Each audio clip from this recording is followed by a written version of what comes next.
seeni soxla. li ci yéenekaay yi ak Abdoulaye Bob yegg si nañu ci xibaaru yéenekaay yu bari xëyandoo tey wutali assemblée nationale mi fas yéene dalal premier ministre Ousmane Sonko mi fas yéene amal déclaration de politique générale am yéenekaay bi ne ñu ngi ko ci xaar ci ay poñ yu bëree bëri yoo xamante ne war na cee mun a addu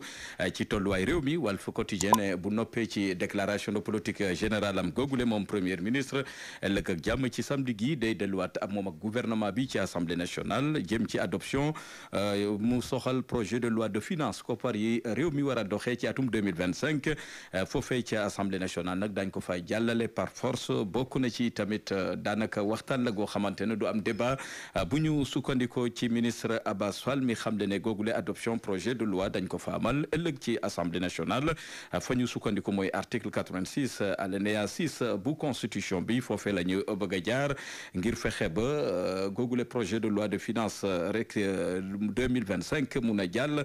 ci anam yi gën mu ngi ci yéen a bi di Walf Quotidien yéen a bi di Le Quotidien génnagul assemblée nationale Ousmane Sonko premier ministre déclaration de politique générale gu mu war a amal tey ji ci yor gi dina dikkat itamit ëllëg incha allah ci samedi ji ngir mun a jàllale li nga xamante ne loi de finance mu soxal réewum Sénégal ak koppar yu mu war a doxee ci at mi ñu jëm dañ ko jàllale ci assemblée nationale ci lu dul am débat waaw rek moo fay jib mu ngi ci yéen a bi di Le Quotidien yéen a bi di las ne mangoog mujjee naa sotti tey ji lañ koy xaarandi ca pencum ndaw réew mi déclaration de politique générale bu Ousmane Sonko premier ministre las nag am ci taxaw seetlu ne Sonko war naa jàkkaarloo war naa janook ay diggeem mu ngi ci yéen a bi nga xamante ne mooy las yéen a bi di 24 heures xëy duñu dégtal ne exercice bu mag lay doon bu ñuy xaar ci Ousmane Sonko mu war a jàkkaarloog député yi ca pencum ndaw réew mi bokk na ci tamit dina wax askan wi fan la bëgg a jëmee réewum Sénégal lu ci ay projet li nga xamante ne nguuru Bassirou Diomaye jot na ko naal ngir jëmmal Sénégal ci fànn yu bëree bëri yéen cabinet lu bëri nag ñu ngi ko ci xaar ci googule déclaration de politique générale yéen cabinet di source nag xëy amal taxaw seetlu ci àjjuma tey ji premier ministre fas yéene doon ganuk assemblée nationale yéen cabinet gis ne Ousmane Sonko daanaka ci déclaration tey war na mun a indi tolluwaayu réew mi fu réew mu Sénégal toll fu ñu jëlee réew mi ak li nga xamante ne mooy scandale financier yi fi am wàllu coowal suuf ak yeneen mun nañoo xaar Ousmane Sonko mu addu ci waaye nag premier ministre dina gindi askan wi ci juróom-ñetti pôle de développement économique yoo xamante ne nguurug Bassirou Diomaye Faye jot na koo jëmmal lu aju ci modernisation administration bu Sénégal dina ci addu lu jëm ci question d'actualité yoo xamante ne daanaka tar na lool ci jamono ji Ousmane Sonko waajal na ko ba noppi war cee mun a addu jombul tamit dina gindi askan wi ci déclaration bu Cheikh Omar Diagne gannaaw kaddu yu mu yëkkati jëmale ko ci tirailleurs yi yéen cabinet ñu bëree bëri ci jamono ji ñu ngi xaar Ousmane Sonko mu leeralal askan wi fan la bëgg a jëmee réewum Sénégal moom ak Bassirou Diomaye Faye njiitu réew mi yéen cabinet di source ba tey du ñu dégtal Amadou Ba njiital coalition jàmm ak njëriñ doon député ci assemblée nationale tournée la fas yéene amal ci weeru janvier gi ñu jëm lam ca jublu mooy jege ak taataan njàmbat ak soxlay askan wi ci gox yu bëri te fasantikoo ci réew mi yéen cabinet di Sud Quotidien des ak ñun ak njiitu réew mi Bassirou Diomaye Faye yéen cabinet yéen saay coow topp ko bu ci mujj mooy coowal Cheikh Omar Diagne gannaaw bu mu yëkkatee kàddoom yi ñu ne daanaka tegginewul teg ko ci ndoddu tirailleurs yi wute lool ak ni ci Bassirou Diomaye Faye doxale yàggul mi sargal tirailleurs yi yéen cabinet coow geneen itamit juddu woon na fi gannaaw bu mu joxe ndombal tànk Samba Ndiaye yéen cabinet gis ne ci jamono ji daanaka ñaxtu yi bari na ci wetu njiitu réew mi Bassirou Diomaye Faye ak sas wi tegu ci ndoddam ndax dina ci jël dogalam déet mu ngi ci yéen cabinet di Sud Quotidien yéen cabinet di Le Mandat des ak ñun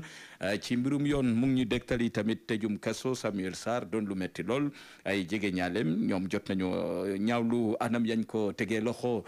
gis nañ ne Samuel Sarr palaasam du kaso na delluwaat ci njabootam delluwaat ci liggéeyam mu ngi ci yéen cabinet di Le Mandat yéen cabinet di L'Info ne société civile bu Sénégal jot nañ ko sargal ca bitim réew gannaaw jéego yaatu yi ñu ne moom la société civile bu Sénégal amal ci réewum Sénégal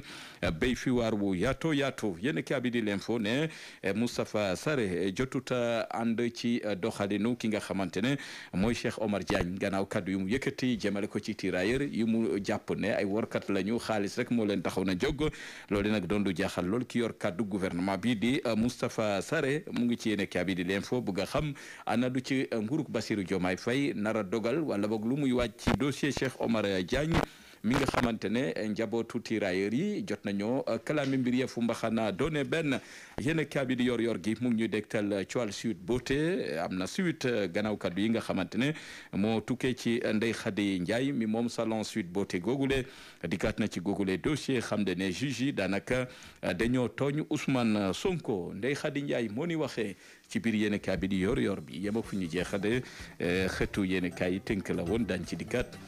yàlla sunu boroom dafa bind doomu aadama boole ko ak ay nattu ay jàngoro yu ko mën a gàllankoor waaye daan ñi boole ak ay gaayam yu mu joxi kéemtaan ba ñuy saafara jàngoro yu bari yu doomu aadama yi di weyaale bokk ci ñoom jàmbaar ju kenn dootul laaj aw turam muy Serigne Ousmane Ndiaye tradipraticien Serigne Ousmane Ndiaye nag di boroom xam-xam buy faj-fajum cosaan waaye ay garabam mu di ko composé ak liy bàyyikoo ci gàncax Serigne Ousmane Ndiaye nag sunu boroom may ko lool ci faj li nga xam ni mooy ndoxum siti moo xam muy bu nëbbu bi wala bu feeñ dina faj hémorroïde interne wala externe dina faj tension waaye it dina faj estomac Serigne Ousmane Ndiaye yemul foofu waaye dina faj rhumatisme dina faj góox gu néew kàttan dina faj hépatique dina faj diabète ak sciatique ak jàngoro yu bari yu doomu aadama yi di weyaale te li ci gën a neex nag mooy ay garabam lépp ci gàncax yi lay bàyyikoo moo tax boo ko dee jëfandikoo du bàyyi benn effet secondaire ci sa yaram ndoxum siti nag di jàngoro ju yaatu te sonal doomu aadama yi waaye bari ay mandarga ak ay signes yu mën a feeñe ci nit waaye it mu mën a sonal góor ba indil ko néew kàttan waaye it mën a sonal jigéen ba indil ko jafe-jafe am doom bu ngeen jokkoo ak Serigne Ousmane Ndiaye fajkatu cosaan nag bii feeñ da koy faj ba mu wér waaye bi nëbbu it da koy jeex ba mu set ci yow bu ngeen yittewoo Serigne Ousmane Ndiaye nag fépp fu ngeen mën a